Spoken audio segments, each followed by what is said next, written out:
The Adventures of Beekle, the Unimaginary Friend by Dan Santat. This is a story about an imaginary friend going to look for his special person. Do you have an imaginary friend? What does your imaginary friend look like?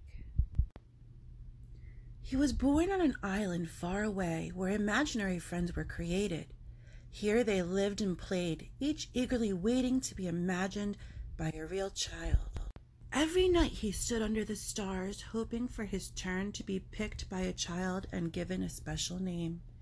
He waited for many nights, but his turn never came. His mind was filled with thoughts of all the amazing things that were keeping his friend from imagining him. So rather than waiting, he did the unimaginable. Do you see him on the boat? He sailed through many unknown waters and faced many scary things. But thinking about his friend gave him the courage to journey on until he reached the real world. The real world was a strange place. No kids were eating cake. No one stopped to hear the music, and everyone needed nap time. Then he finally saw something familiar. Do you see it? So he followed. He had a good feeling about this place. But he looked everywhere, and he could not find his friend. He climbed to the top of a tree and looked out, wishing and hoping his friend would come. You see him at the top? But no one came.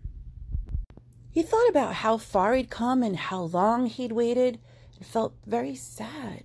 And then he heard a noise below. Hello?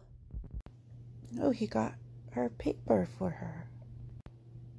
Her face was friendly and familiar, and there was something about her that felt just right. At first, they weren't sure what to do.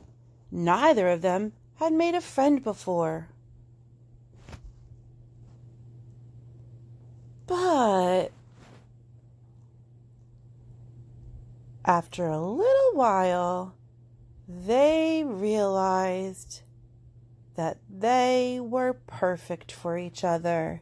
I'm Beekle. Hi, Beekle. Beekle and Alice had many new adventures. They shared snacks, and they told funny jokes. The world began to feel a little less strange. And together, they did the unimaginable. Boys and girls, it's okay for you to have an imaginary friend and do the unimaginable with.